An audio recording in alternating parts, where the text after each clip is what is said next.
Hello, hello, hello, everyone. Welcome to Money, Sex, and God. I am your host, Genevieve, with co-host Sabrina. And every week, what we aim to do, strive to do, is to bring you something taboo, something a little naughty, something that might not be talked about at the dining room table into the intimacy of your earbuds.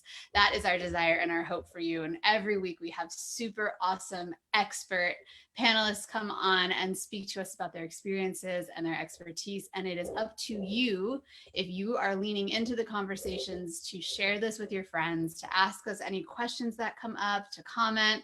Like, this is a super hot way for you to get all your questions answered with experts in the field. So you don't want to miss out on that.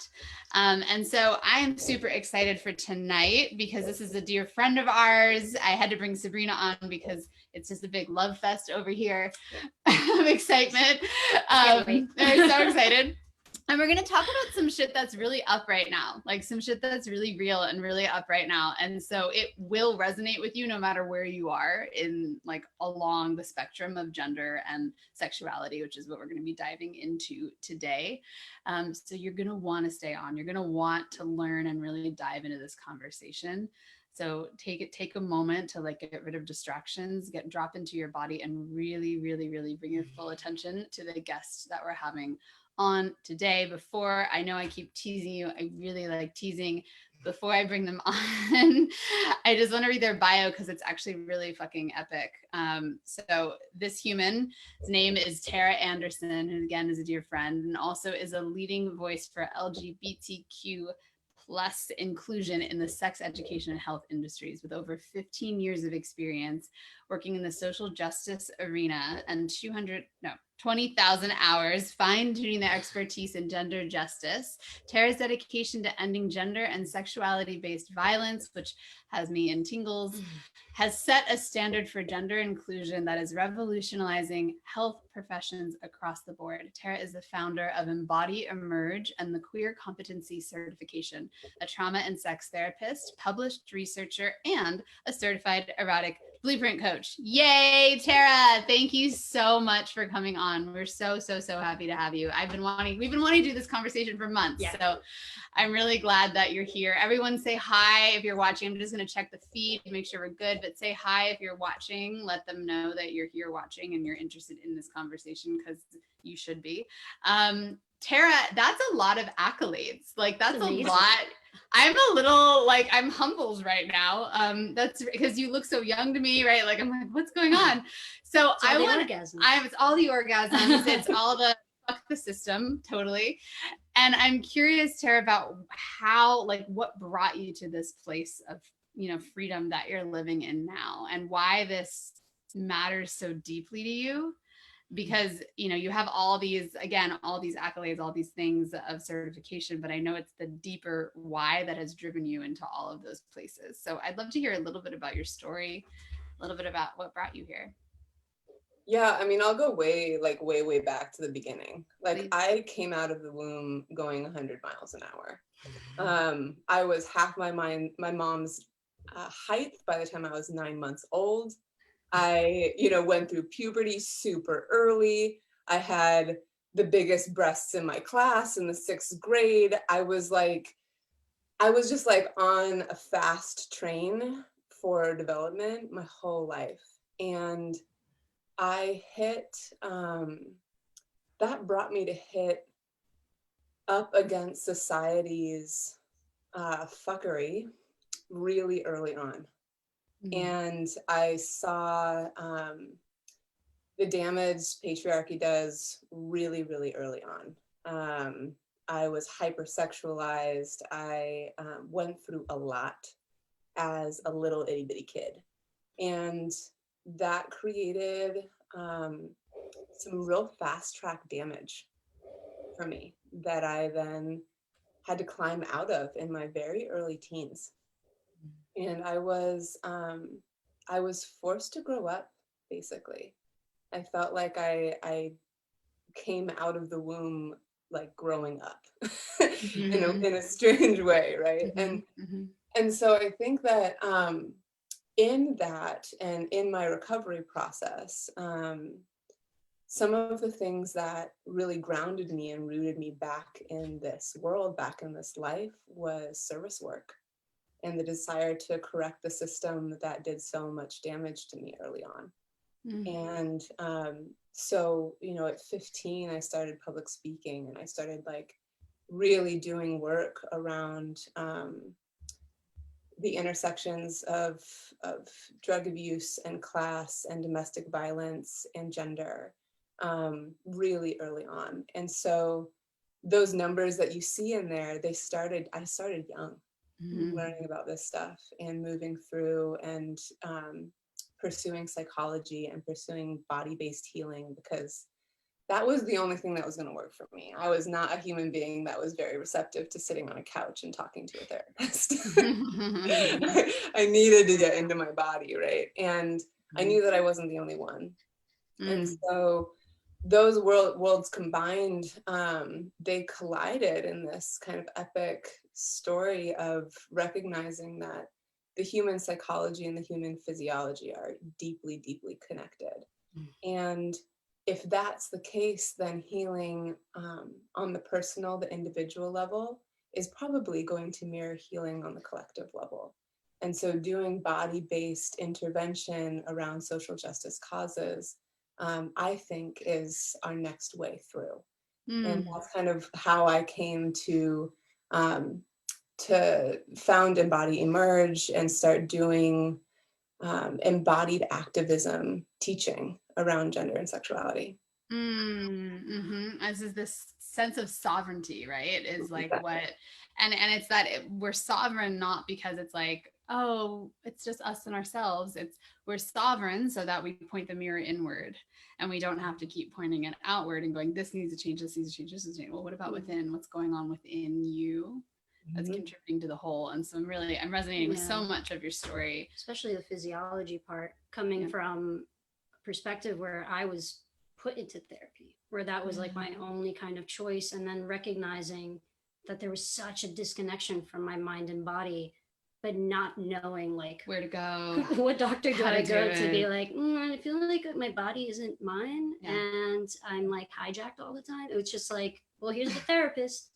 And there was never that embodied part of it, which I resonate so deeply with. Yeah. And I know for you too, having like gender, like I mean, for me as well, but I think it hit you harder. And so I'm curious to kind of lead this conversation to that space of, for you, not being able to identify your own gender, because it was always put on the pictures of you in dresses and makeup. The discomfort there, right? Well, it's so apparent. I mean, from the minute you grow up, you're taking on everything that your parents or your whoever is raising you, their ideals, their beliefs. And I always had that disconnection of like, well, I don't want to be a boy, I don't want to be a girl. But there was really no space for those conversations to be had coming from like an immigrant family. Like that was just like, what? Wear the dress that I put on your bed, like put on the furry socks. And it was just like I could like feel my body just tense from remembering it, where it was just like, it felt cruel, like I was being punished.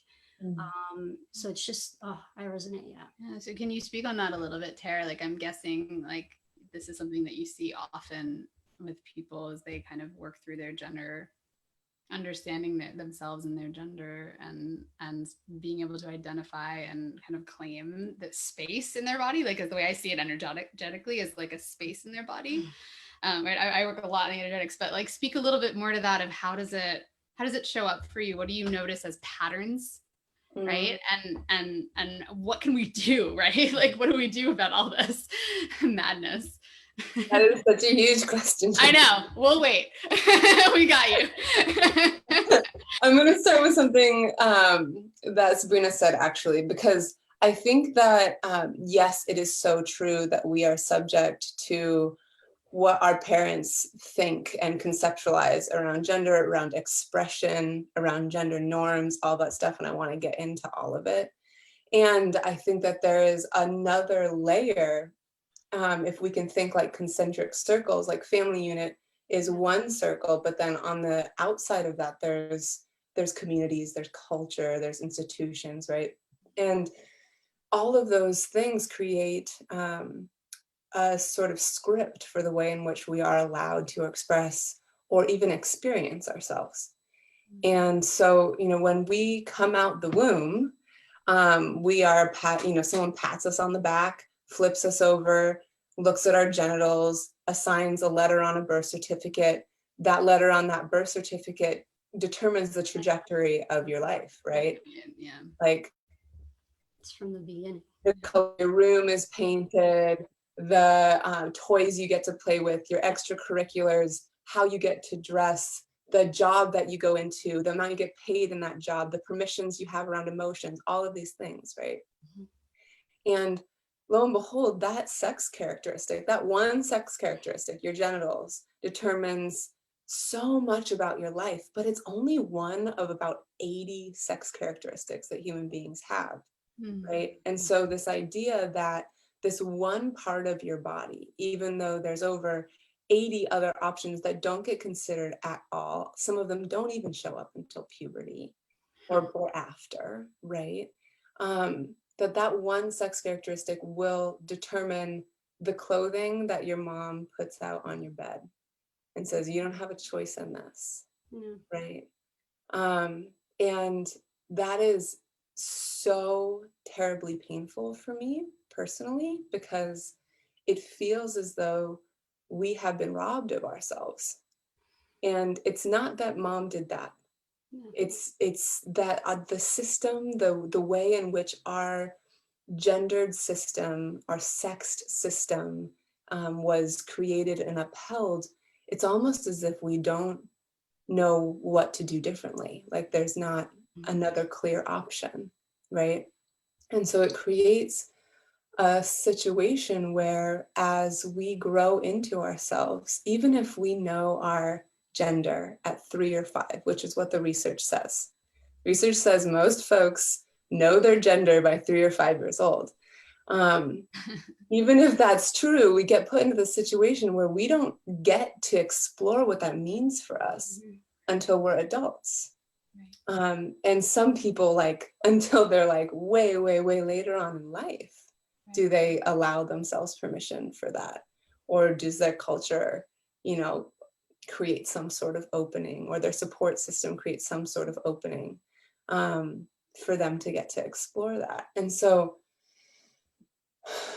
when you ask about what are some of the patterns, what are some of the themes that you see, Terra, I think the main thing we have to talk about is the feminine and masculine dichotomy, which I know is something that y'all work a lot in. A lot. I'm always rebel. I feel like a torch is on me all day long. Yep. Right? Yeah. And so one of the things that I always tell my students is that the way in which we define masculinity and femininity, they're personal definitions. Yes. They can't be cultural definitions because we all come from different cultural contexts. They can't be universal definitions because, I'm sorry, even if you look at archetypes, they don't all line up. Right? And instead, what you're doing when you ascribe somebody a masculine or a feminine label is that you're putting them into your own box. Yep. So actually, we have our own definitions of these things. And as we put people into boxes, what that actually says about you, what that actually says is more about you and your definition of masculinity or femininity than it does about them. Right. And so part of our exploration around our gender needs to be looking at our own boxes and what are the ways in which I define these things? Do I have autonomy to redefine them for myself if it creates more permission for me to be more whole? Right. Yeah. Right. I get literally, this is just making me think of it, literally every single day someone tells me something because I identify as agender. Thank you for that term. Now I got it, right? Woo! I didn't know what it was. I don't fit in any boxes. What the fuck? And then you said agender, and I said, oh, there it is. but literally every day, I just got one a little bit earlier today of like, oh, well, you're super masculine and that's what's so awesome about you. Or like, oh, your feminineness is so ravenous. Like they're giving me, and it's like, I'm in this space of just like, oh, sweetheart, like, oh, sweetheart, where are we missing the fullness of me and your ability to experience me? Right? That's being, it's they're compartmentalizing me, right? And projecting things onto me so that I can fit, right, into the stories, into the paradigms. And I think it's at this point quite hilarious, but I can imagine there would be a place where it's not. And I remember actually a place where it was not so much. I mean, being called a masculine woman for such a long time. And then, right, oh, you're super feminine to like someone with the same sex as you. Oh, okay. Right. Like, it's like we have all these things that we put on. And I also see it really limiting people's ability to be sexually free. Really limiting people's ability. And I work with this day in and day out. Right? That, oh, you have to fit in this masculine box because you have a penis, right? If they're partner, right? And so I will not allow for these various things in our sexuality. And if one of them happens, I will now be turned off. I see it all the time. And here is the pressure of what you need to now step into because of this, right? Paradigm that's been, which is why I feel anger because it happens. It's people are missing out on the love and the connection that's available. And what would it be like to have sex and to make love to a partner in their whole being and to be present with whatever is fully there, whatever energy wants, which is what Sabrina, you know. Well, let alone with your partner, but just like with yourself. Yeah. Right. Like, it's such a tremendous key because like even in like the LGBTQ community, I remember when I came out, I was like 21. I had a previous relationship, but it was in the closet. Like we didn't tell anyone. So then I came out and then I was like, great, I'm in this loving like community. And it was like, you're a butch lesbian. You're this, or you're a femme. And I was like, wait, why is this? This was the one place that I was supposed to not have that. And like, I was just so confused. And that actually tore me even farther apart from being like, wait, what the hell am I then? Like, if I don't even feel like I fit in this community that I definitely belong in, like, what does that say about me? Like, where is it that I'm suffering and like I'm choked? Like, oh, it just felt so constricting. I was like, I just want to be me. What, like, why do I have to be a butch? Like, what is that? What does that have to do with anything? And I still wore like short shorts, like booty shorts, because I was like, I have fabulous legs. You do, but babe. like, why is that feminine? And what, like, I couldn't wrap my head around it. Right. Which is so fascinating. Right. Which points to the fact that it's actually their boxes of femininity or masculinity that they're putting you into, not yours. Right. And that is true for every single person who's listening, right? We have our own boxes. And if that's the case, then what do we need to do to interrogate those boxes so we can create more permission for ourselves, more permission for our own sexuality, more permission for our partner's sexuality, more permission for every other person that we sit across from ever, right? To allow them to be them and to define themselves the way that they want to define ourselves the way that we want to, right? I mean, I love lipstick. I didn't put any on because I didn't have enough time between like this and the last thing I was doing, but I was gonna. I love lipstick, and I have this conversation with myself every single time I put it on. It's like, is this gonna make people think I'm a woman? Right? Are they gonna think that this is feminine because I'm painting my face? Right? Like what is that? And I have to come up against what society deems versus what I deem. Right. Because I know that lipstick says nothing about womanhood at all, because I'm not. Right. Right. And in fact, it says something about the colors that I love to paint my body with. Right. Yeah. We run up against this every time we go in the shower. We both have that internal conversation of, am I going to shave my armpits? If I shave my armpits, what will that mean? Literally every time, and then I walk out and Sabrina, it didn't happen today. It may happen tomorrow, right? But then we were at this really nice restaurant just last weekend, and it's like, and I was wearing a dress outfit, and you were in your suit and tie, right? And I had full hairy bushy pits, which I still have right now. They didn't get shaved. And I found myself not wanting to raise my arms up, right? It was really interesting. I was like, whoa, like in this culture, can I be, right? In this community where it's so masculine, feminine, and we're like the token lesbians they would identify us as, right? In that space. Can I be that full and that alive, right? And so I see it, I'm coming back to the concentric circles because I can see how in my family we've created, right? We've created this place of like, woo, fuck it, freedom, whatever. And then as you go out, right, and you go into institutions and you go into society, that's the next space to find the freedom in. So interrogation, you mentioned interrogation of, I want to come back to that. The interrogation, what I interrogate my own boxes in various ways, mostly through self-pleasure, which is what I teach. But someone who's watching might be like, cool, what's my self-interrogation process supposed to look like? And what is on the other side of that? Yeah, so it starts with being able to see yourself, right?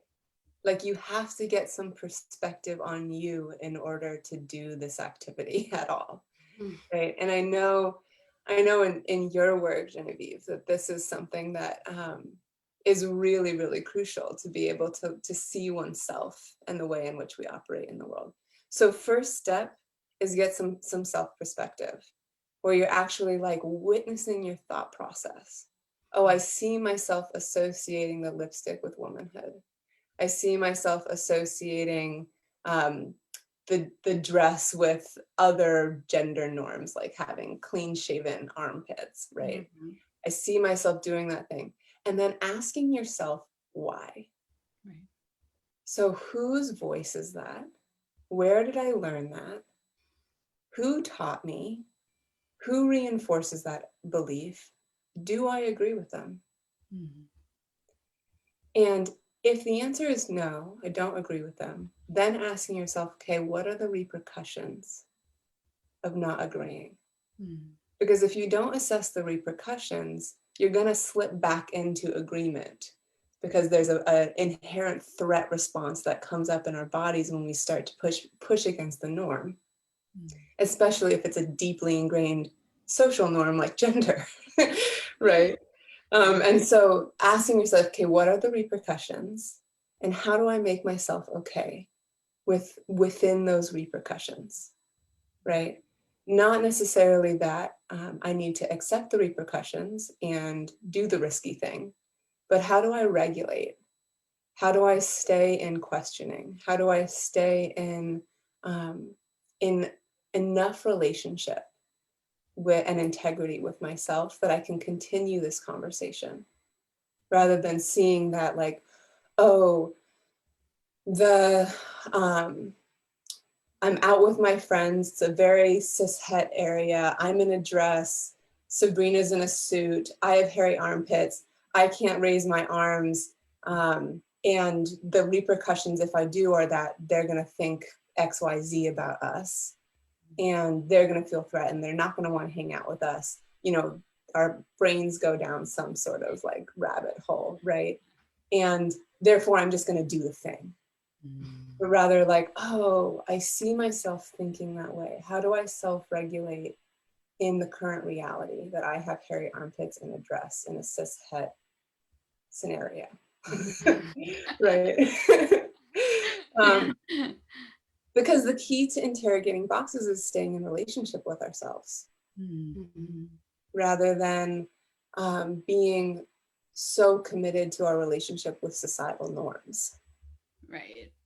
As if that's going to determine our worth, as if that's going to determine our destiny, but instead putting ourselves first. Like, what do I need right now? What is important for me in this moment? What is going to make me feel most whole, most safe, have most opportunities, assessing all of those things, right? Yeah. So that feels like a good place to start. Beautiful. Yeah. Oh, that just brought back, I remember when I was first coming out and being in cishet like environments, like clubs and stuff like that, and the feeling of safety, like my safety not being or like not feeling safe in that environment. um that I feel like that totally ties in with social justice work and just the feeling of safety that we can have within these communities with the embodiment of it. Because like I know now that where with the self-reflection and how everything kind of came about of like why I never felt safe was because I just didn't feel safe in my body. Mm-hmm. Like I just didn't know, I didn't like the feeling of expressing like what that alone was just like absolutely not, I'm going to die. How do you incorporate that with social justice embodiment? Like what are your... Yeah, that's a great question. I mean, the first thing that comes up is around code switching. I don't know, are y'all familiar with that terminology? Yeah, and I would definitely go through it so that everyone... Yeah, let's define it. So code switching is this idea that we change the way that we act or behave given our different environments that we move through, right? And so, for example, I like to talk about code switching as an embodied practice, right? A lot of people talk about it as in the way that we speak and like those sorts of things, which great. I think that that's really valuable too. But in terms of an embodiment practice, think about, for example, when I go to a queer club, gosh, I miss clubbing. I so miss dancing so much. Oh, my mouth is like watering just thinking about like being on the dance floor. When I go to a queer club, I keep my eyes closed, right? But if I'm in a cishet club, I am looking behind me all the time. Eyes are open, scanning the horizon, like what creepy human being is, scoping my ass out right now? Like I need to be, like fight them off. Right? And so that's an example of code switching, that when we're in different scenarios based on our perceived level of safety, of belonging, of acceptance, our bodies get to behave in different ways, right? And so the thing that happens for me, and this is coming from one of my places of marginalization, right? Being a trans person. The thing that happens for me is as I navigate cishet spaces all the time, especially as an educator, right? And so when I do that whole code switching thing, I need to stay conscious and centered in myself, right? And so I can not sacrifice myself and my true authentic expression to appease the systems of power that are around me, right? And so being very compassionate with like, oh, Terra, you were just misgendered and you smiled. Like I'm smiling because I need to do that in order to stay engaged with that person who just misgendered me, in order to support their evolution along, right? But if I do that without consciousness, I end up feeling really shitty about myself afterwards, right? And so bringing this conversation into the social justice arena and the way in which we are all walking each other home, right? And bringing each other along on our collective journey towards a more evolved, conscious, respectful way of holding society and community. I think this piece around interrogating our boxes, staying connected to self, those pieces are so incredibly important. Because we this is unsustainable if we don't do that. Right. And I think, I mean, what it's making me think of is in sexuality, I'm thinking of like times when places where I have to code switch for how sexually liberated I can be, right? Like there's certain speaking presentations I get where I can't walk out with a dildo. There's certain places I get where, yeah, I have a dildo and I'm doing a kink, whatever, right? And I mean, that's a silly example, but it's not actually, because that's happened. And so, and for me, I noticed myself, it's similar to what you said, right? There's a quality of, let me meet them and have my own conscious awareness of like, ooh, these are the places where my full erotic expression isn't coming out in this moment. And it's so that I can connect with the human being in front of me and then bring them to a place of freedom again. Right. Like reconnect them back to the liberated person that they are, which happens. Yes. Right. Yeah. And we shouldn't have to, Yes. and it's the game, right? It's what we're doing. So yeah. It reminds me just like meeting people like where they are. Yeah. Because like to even assume that they would like, I don't know if they have history with LGBTQ, you know, maybe it might be a mix up. If I immediately react, I miss an opportunity to guide someone and to hold their hand and say, hey, I hear you, yes, and answer, and then be like, by the way, I do go by they them. And if they have further questions, it's not about shaming, it's just about enlightening. Yeah. Yeah. And do we have the spoons to do that, right? To be the person who's going to correct them and guide them along and all of that stuff. Maybe not in any given moment. Right. But at least having that level of consciousness, self-consciousness, right? Like in the way in which the term is used, like consciousness of self, right? And really strongly in interrogating, again, I'm using that word, you know, what do I have room for? What is true for me in this moment? I want to bring it back before we end to something sexy.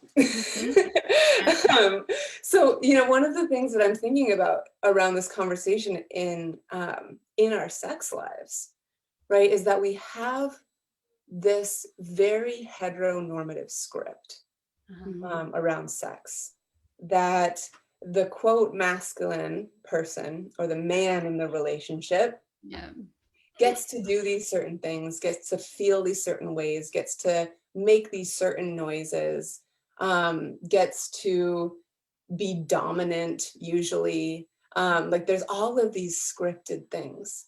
And the quote feminine person in the relationship or the woman in the relationship, I'm being very exaggerated and flamboyant for good reason here, is that they get to do certain things, they get to feel certain things, they get to express certain things. So starting to interrogate those boxes, what actually feels good for my body?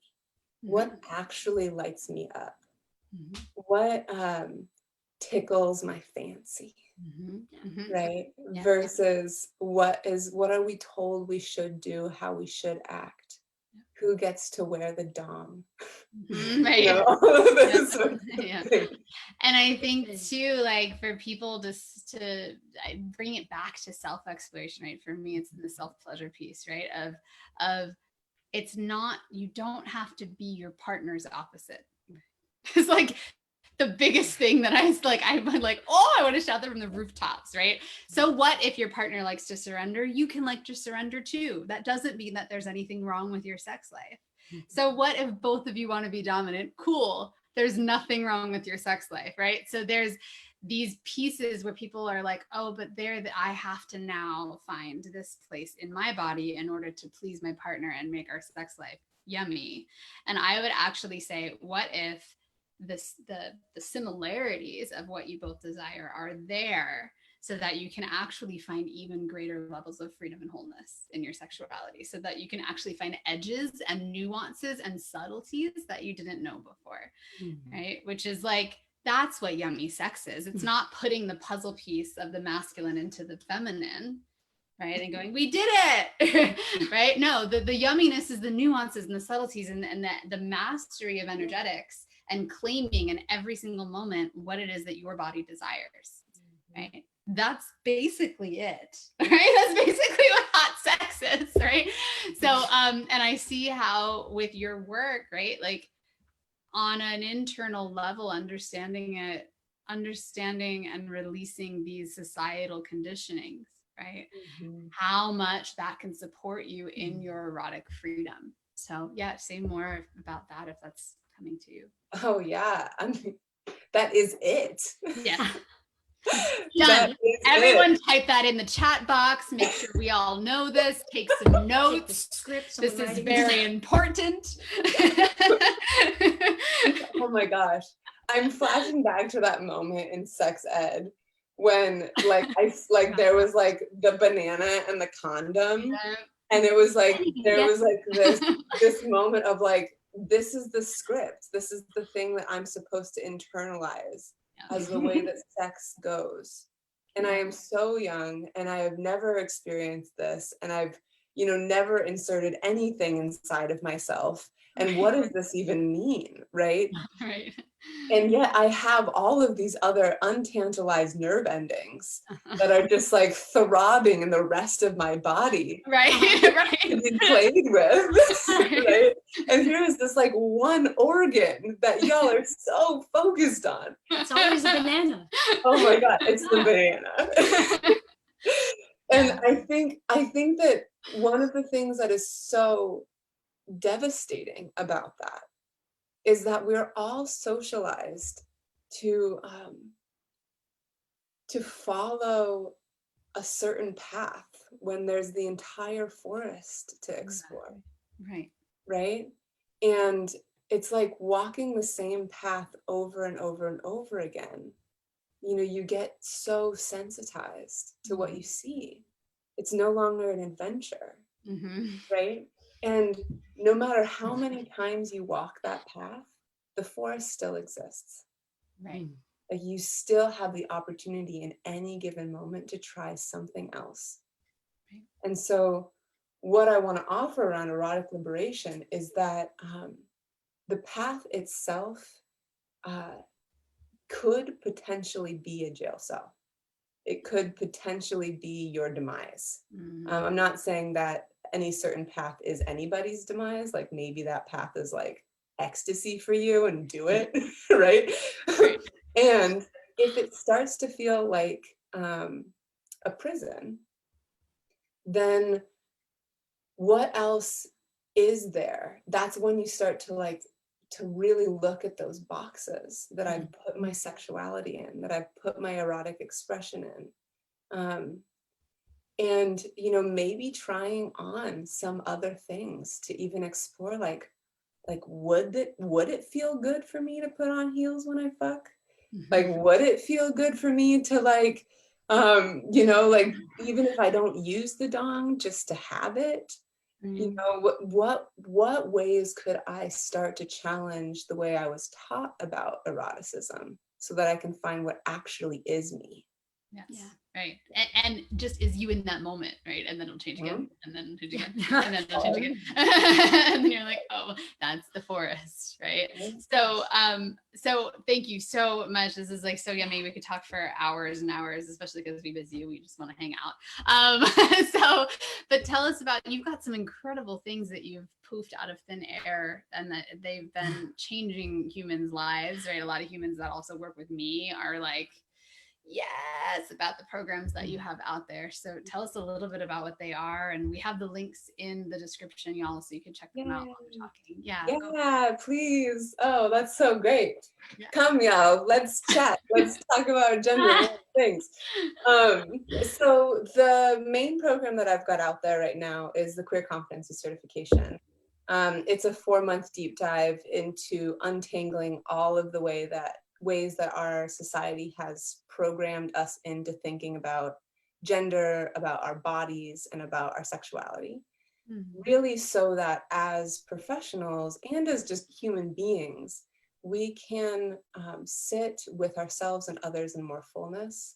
The promise really is to help health professionals, sex educators, therapists, doctors, etc., better serve the LGBT community with confidence and reputation and rapport and all of those pieces that are so important. But that's like surface level, Right. That's like the surface level, like that's the selling like little tagline script, right? But what we really do is a deep dive into what does this actually mean for me to unfurl all of this bullshit, to let go of all of these things so that I can really reclaim myself.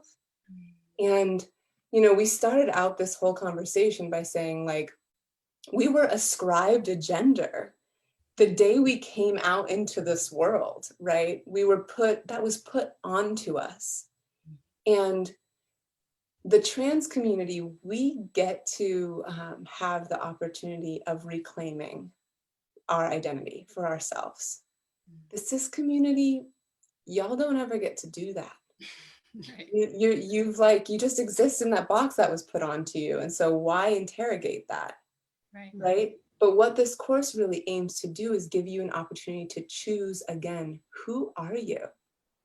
And so you can walk through all of your relationships with intentionality and to know yourself that much better, right? So that's what that course is. And it's a small cohort so I can hold impeccable space for people. And so we have very limited seating. So what I do is I have folks come on and have a conversation with me, make sure that like we're a fit for each other. And that's a queer competency discovery session. So I think you have that link if folks want to schedule those, and they're free. So come on, do the thing. Thank you so much for that offer. That's so yummy. Everyone, y'all should do it because yes. Yeah, and we're just so grateful to be able to have this conversation with you. And I know everyone else is too. Everyone that's watching live or on the replay, please tag Terra, tag us if you want to talk more, if you have comments, if you have questions.